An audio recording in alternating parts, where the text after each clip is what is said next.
They say the people you love the most can never hurt you. But I learned the hard way that those same people can destroy you completely. I had everything: a home filled with laughter, a husband I trusted with my life, and a best friend who was like a sister to me. Our families were close. We grew up together. We shared meals, holidays, and secrets. I thought nothing could break us, but life has a cruel way of showing you the truth when you least expect it. One moment, I was a happy wife. The next, I was trapped in darkness, unable to see the faces around me. And that's when I began to notice things. The whispers when I entered a room, the sudden silence, the feeling that I was no longer safe in my own home. I didn't know it then, but the two people I trusted most were about to betray me in the most heartless way imaginable. And their plan for me didn't end with betrayal. It ended with my death. Before I tell you how it all happened, make sure you subscribe to this YouTube channel, please, so you never miss a story like this. And in the comments, tell me where in the world you're watching from. I love seeing how far these stories travel. Now, let me take you back to the day my nightmare began. They say a marriage built on friendship lasts forever. For the longest time, I believed that. My husband, Daniel, wasn't just my partner. He had been my friend for years before we ever exchanged vows. We met as teenagers, not in the way stories tell of instant sparks, but in the slow, steady way that makes you think the bond will never break. He was part of our family circle. His parents, good and humble people, were close to mine. We attended the same gatherings, celebrated holidays under the same roof, and shared childhood memories that wove our lives together like threads in the same cloth. Our families were so intertwined that marriage between us felt inevitable. My parents adored him. His parents trusted me, and when the suggestion came, half teasing, half serious, that we would make a perfect couple, it didn't feel strange. It felt safe. I wasn't searching for grand passion. I wanted stability, companionship, and someone who understood me. Daniel seemed to be all of those things. What I didn't know then was that safety can be an illusion, and that love built on appearances can hide the darkest motives. Daniel came from a modest background. My family was comfortable, more than comfortable, if I'm being honest. My father's business was successful, and we never wanted for anything. Daniel's family, on the other hand, lived simply. I admired that about them, never thinking that my wealth might be a reason he said yes to our marriage. The early years were warm enough. We laughed often. We traveled. My best friend, Claire, remained by my side through it all. Claire and I had been inseparable since childhood. She was bold where I was cautious, outspoken where I was gentle. She had been there for me through school crushes, heartbreaks, and victories. When Daniel came into my life, she welcomed him like a brother. The three of us often spent time together, and I saw nothing strange in it. Why would I? She was my sister in all but blood. But time has a way of whispering secrets into your ears if you're willing to listen. It started with small things, too small to name at first.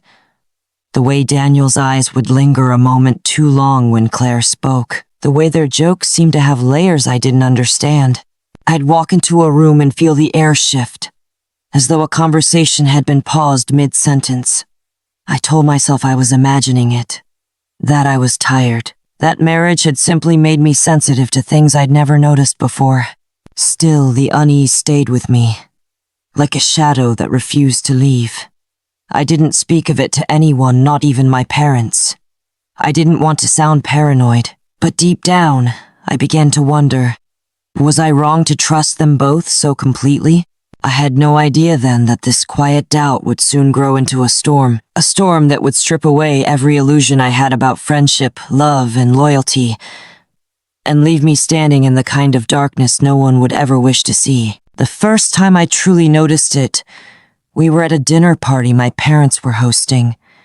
The table was full cousins, uncles, old friends, the kind of noisy warmth that makes you forget the outside world. Daniel was seated across from me, Claire 2 seats away from him. I don't know what made me glance up at that moment, but when I did, I caught them exchanging a look.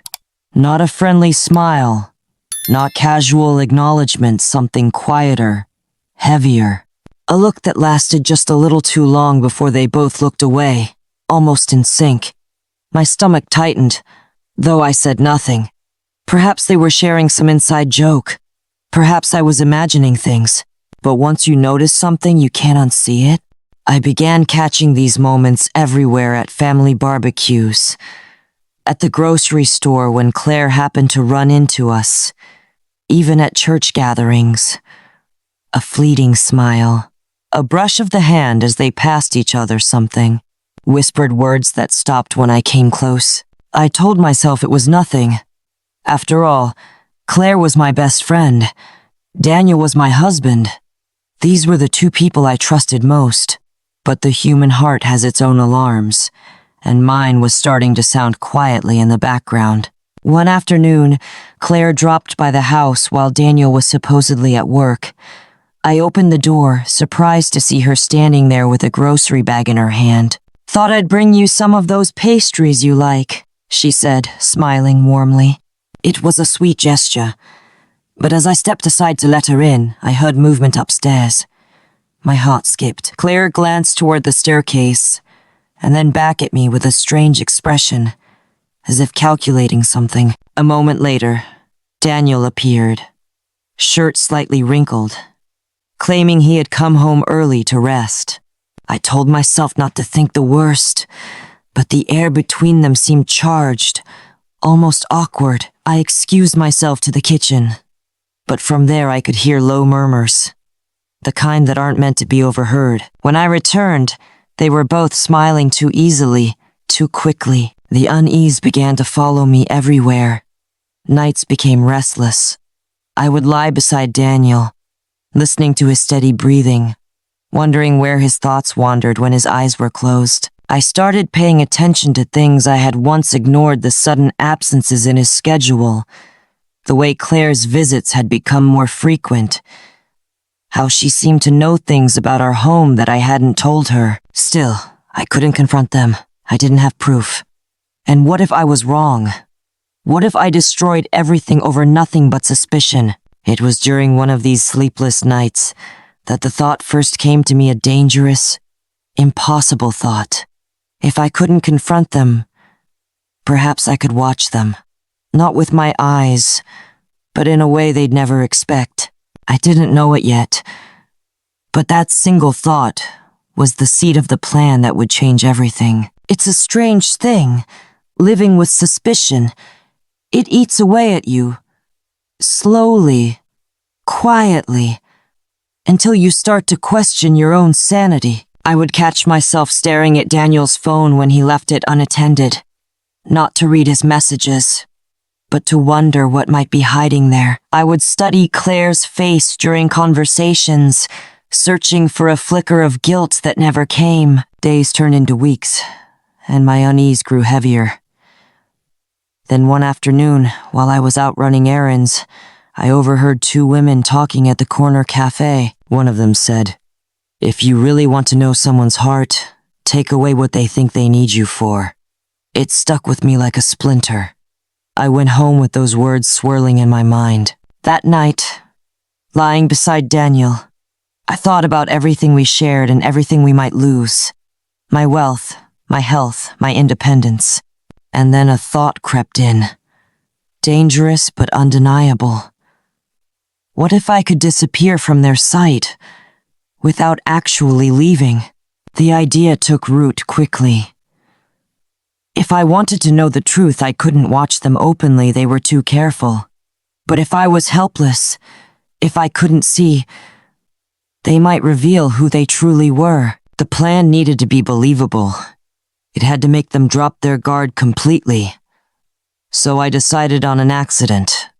Not something dramatic enough to cause suspicion, but severe enough to explain a sudden loss of sight. A week later, while visiting my parents' home, I staged it. As everyone prepared for dinner, I tripped on the staircase, tumbling down with a loud cry. I had planned it well, the angle, the fall, even the way I clutched my head when I landed. The shock on everyone's faces was real. Daniel rushed to my side, Claire close behind. We went to the hospital, where I exaggerated dizziness and claimed that everything was blurry. The doctors ran their tests, found no major damage, but I insisted I couldn't see. I described shadows and darkness until they reluctantly diagnosed me with temporary blindness due to trauma. They said it might pass with time, but no one could predict when.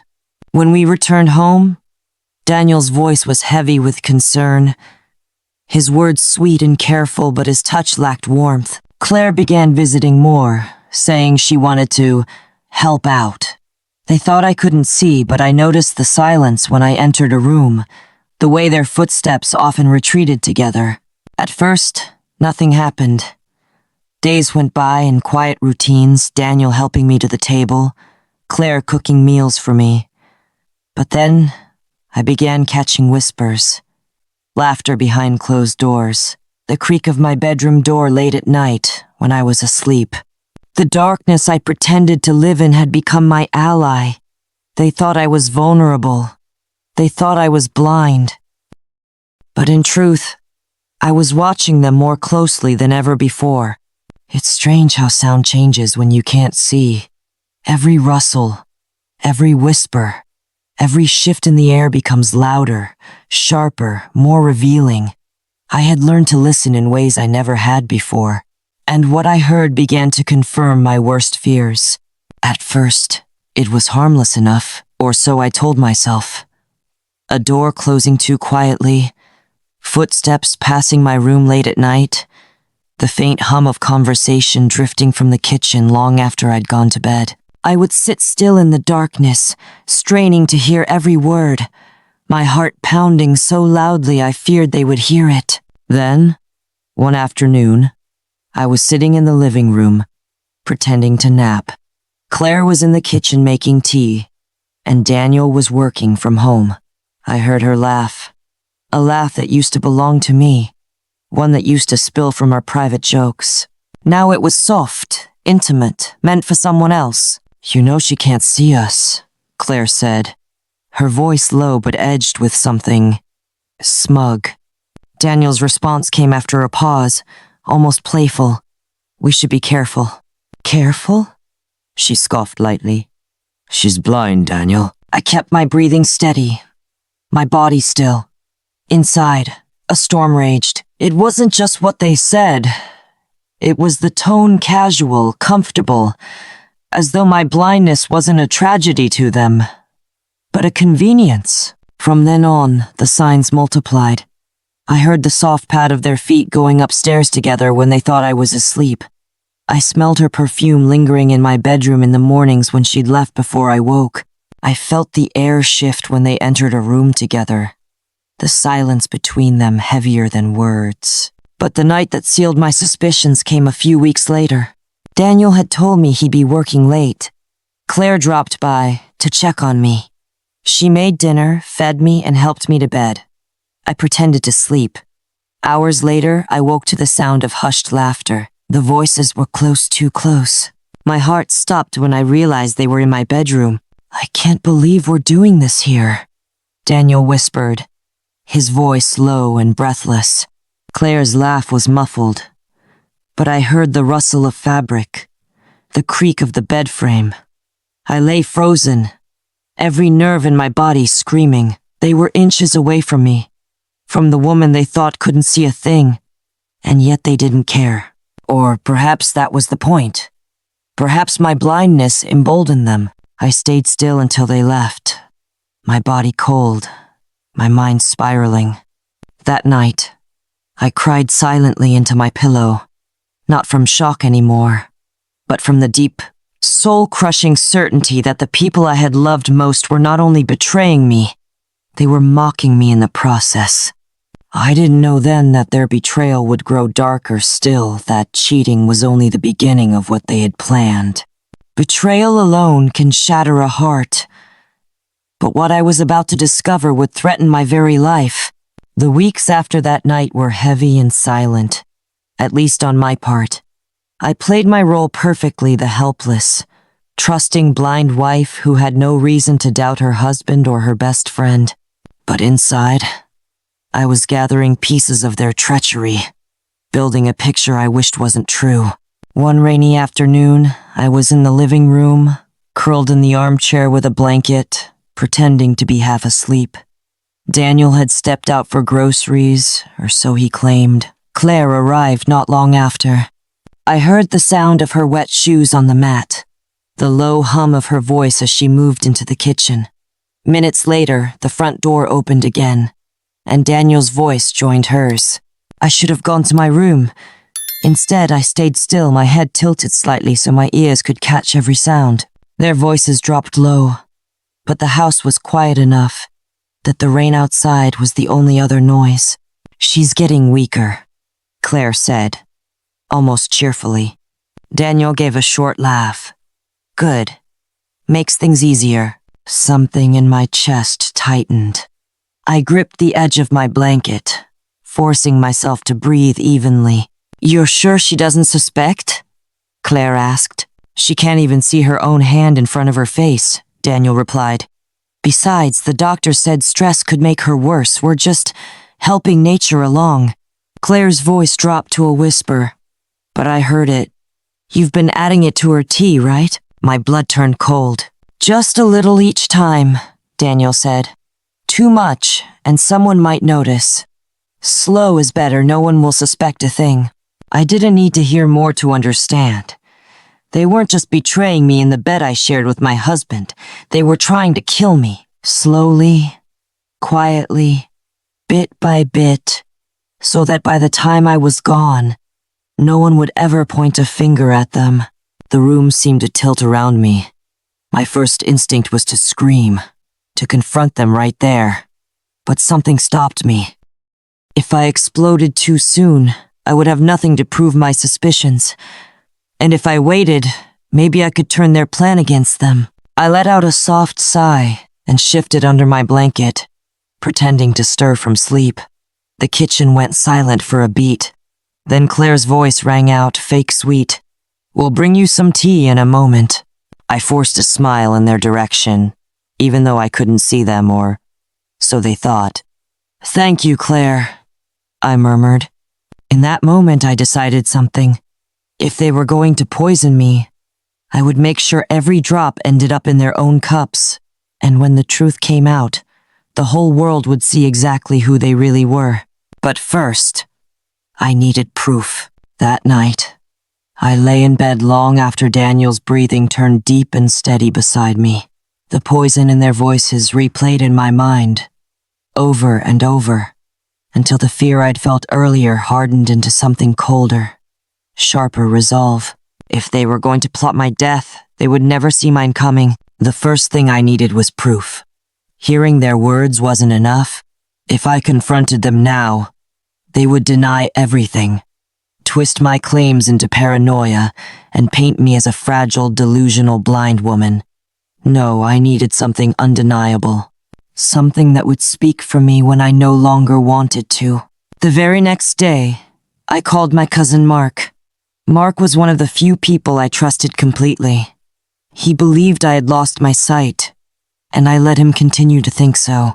I asked him, in a hushed voice, to help me feel safer in the house by installing a small security camera in the kitchen and another in the living room. He didn't ask too many questions, just promised to handle it discreetly. By the time Daniel came home that evening, 2 tiny, nearly invisible cameras were watching over the places I needed them most. The second part of my plan required patience. When Claire visited 2 days later, she brought her usual tray of tea and biscuits. I knew without a doubt that one of those cups held more than just sugar. I waited until she set the tray on the coffee table and stepped away to adjust something in the kitchen.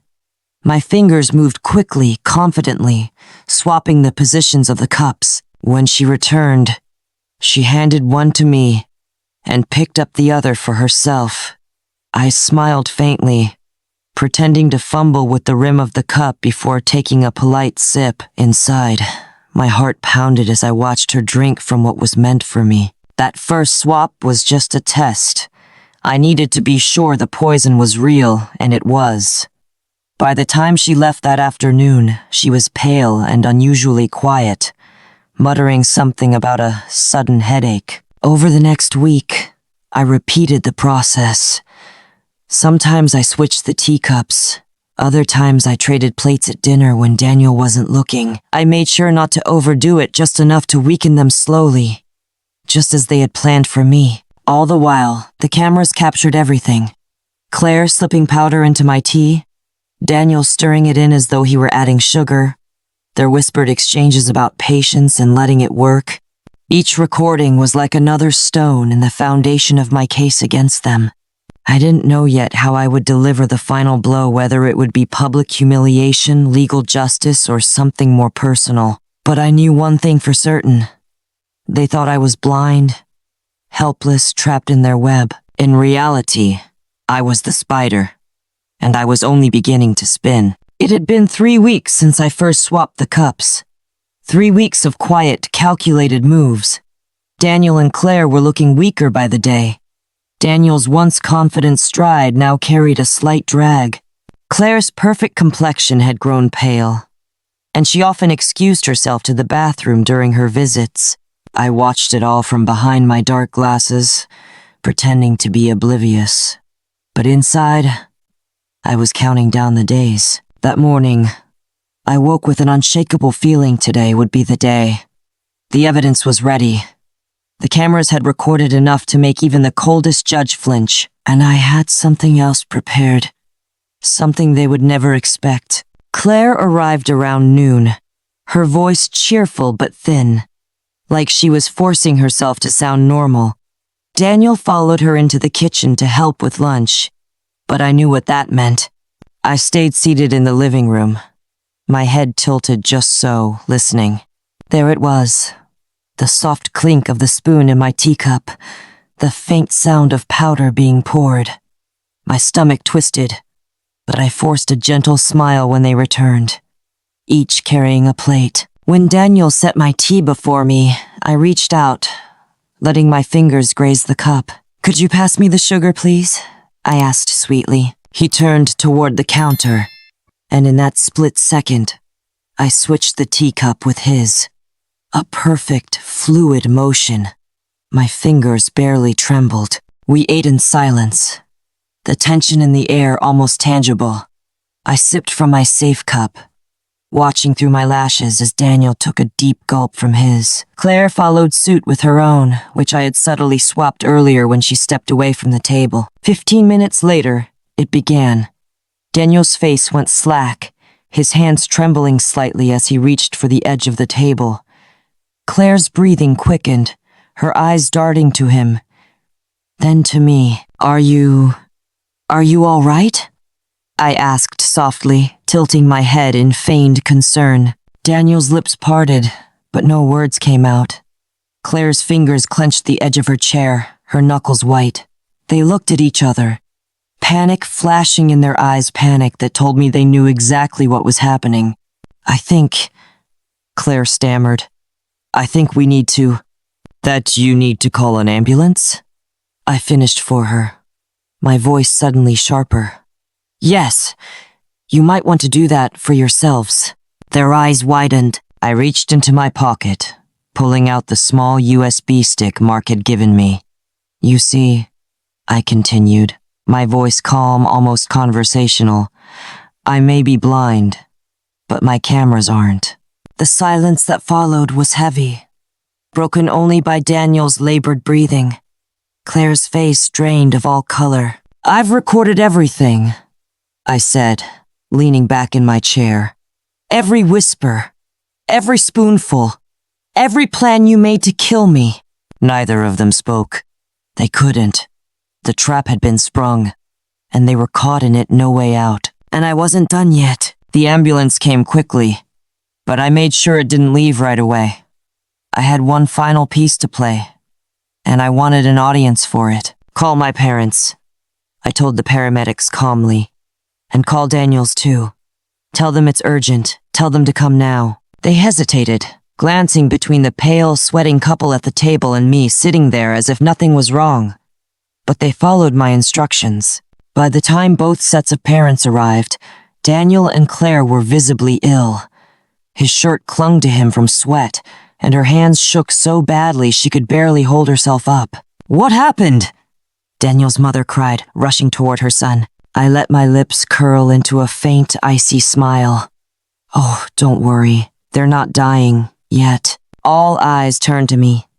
My father stepped forward, his brows furrowed.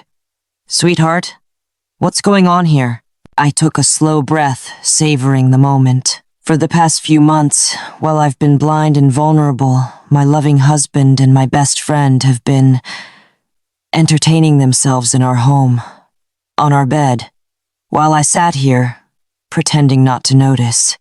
Gasps rippled through the room. Daniel's mother shook her head violently. "No, that's not possible. That first swap was just a test. I needed to be sure the poison was real, and it was." By the time she left that afternoon, she was pale and unusually quiet, muttering something about a sudden headache.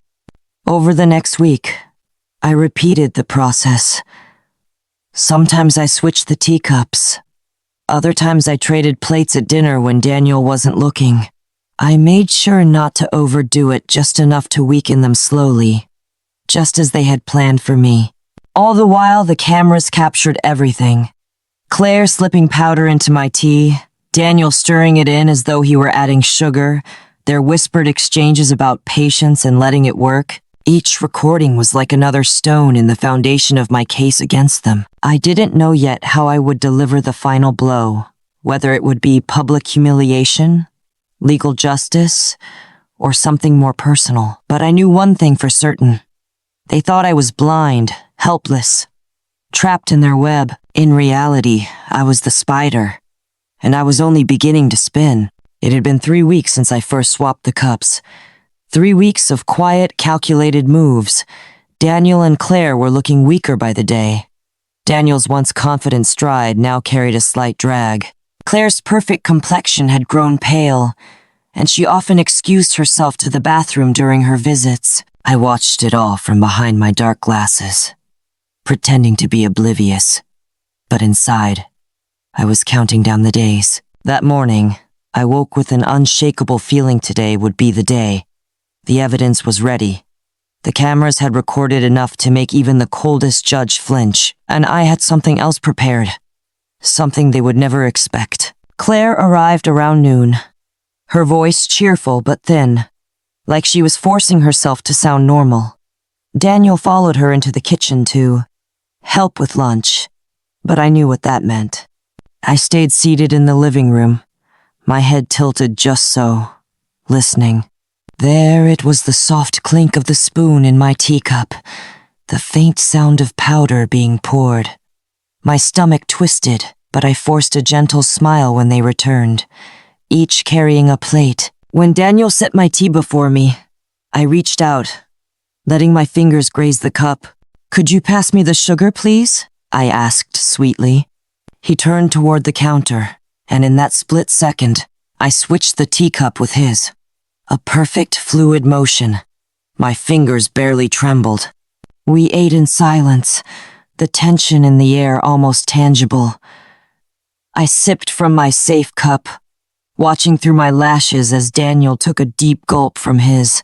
Claire followed suit with her own, which I had subtly swapped earlier when she stepped away from the table. 15 minutes later, it began. Daniel's face went slack, his hands trembling slightly as he reached for the edge of the table. Claire's breathing quickened, her eyes darting to him, then to me. Are you all right?" I asked softly, tilting my head in feigned concern. Daniel's lips parted, but no words came out. Claire's fingers clenched the edge of her chair, her knuckles white. They looked at each other, panic flashing in their eyes, panic that told me they knew exactly what was happening. "I think," Claire stammered, "I think we need to, you need to call an ambulance?" I finished for her, my voice suddenly sharper. "Yes, you might want to do that for yourselves."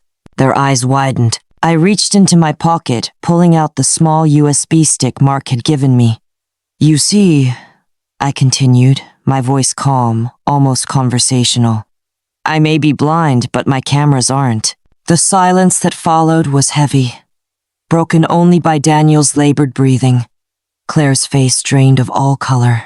I've recorded everything, I said, leaning back in my chair.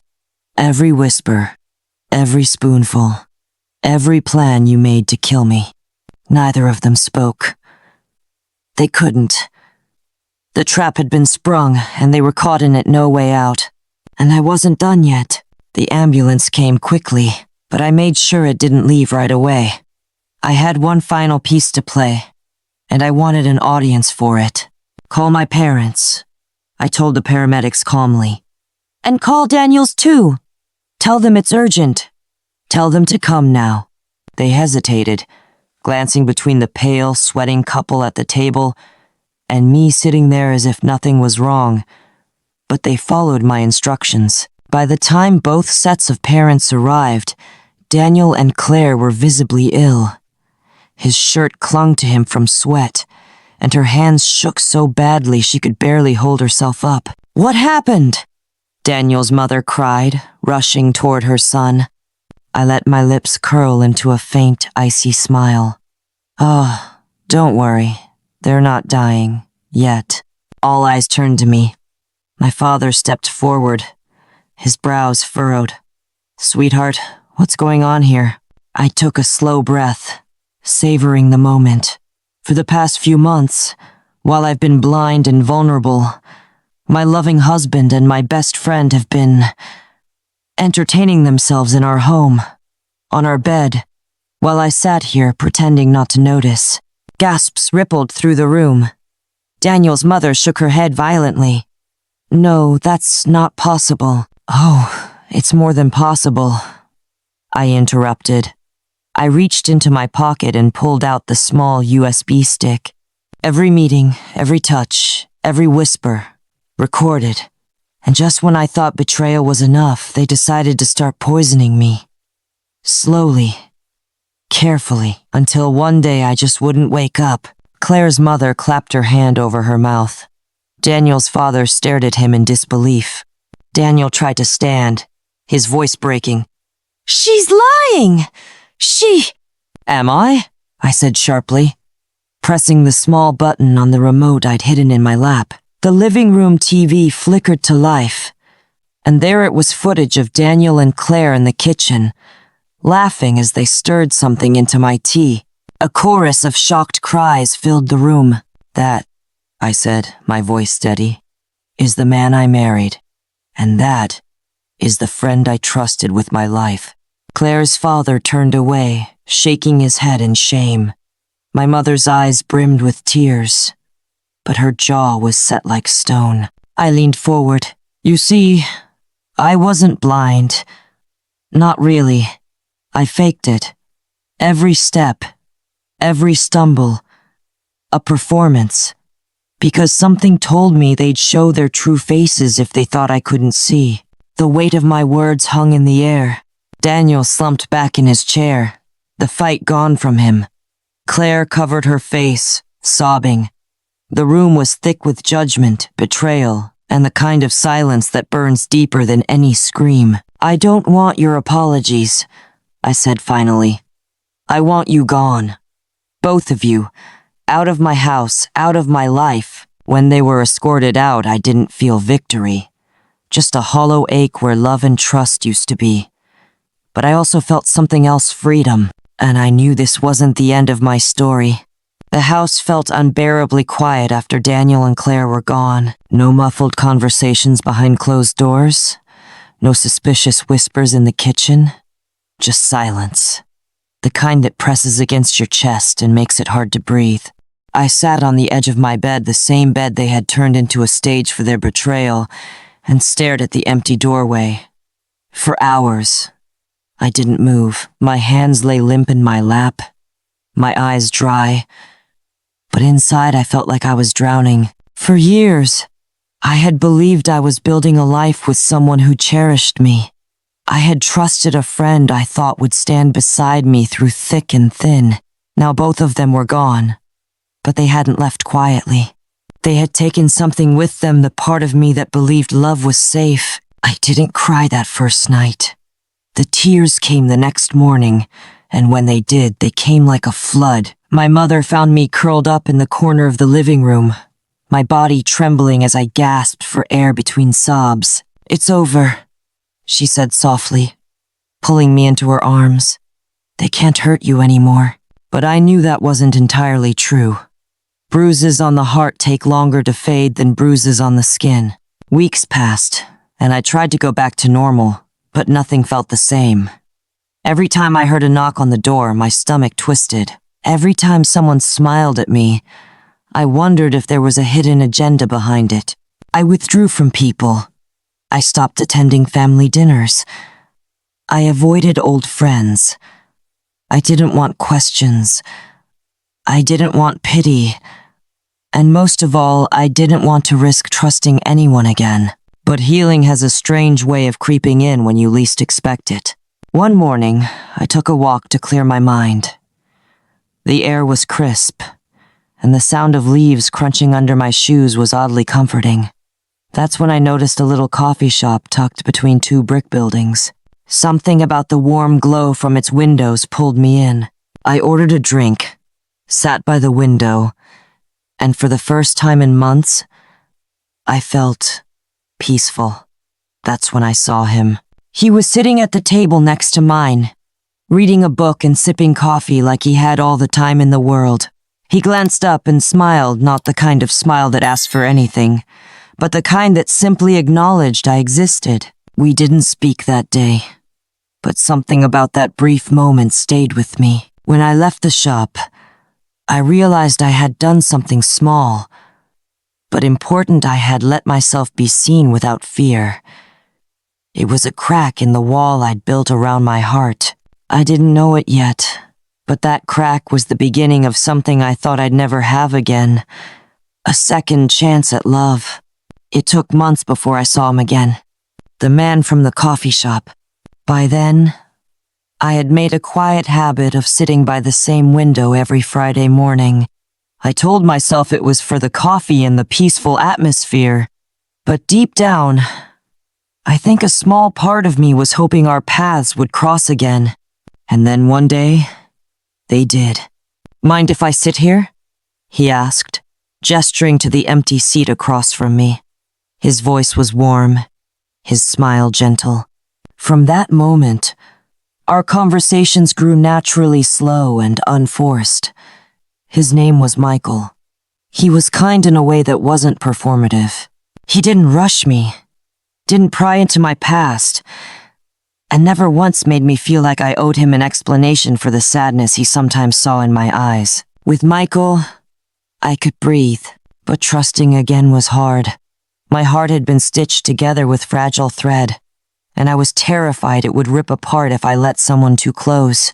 Some nights, I lay awake, remembering Daniel's lies and Claire's betrayal, wondering if love was always just a beautiful disguise for cruelty. One evening, after weeks of dinners and long walks, Michael stopped outside my gate and looked at me seriously. "You don't have to tell me everything," he said, "but I just need you to know I'm not here to hurt you."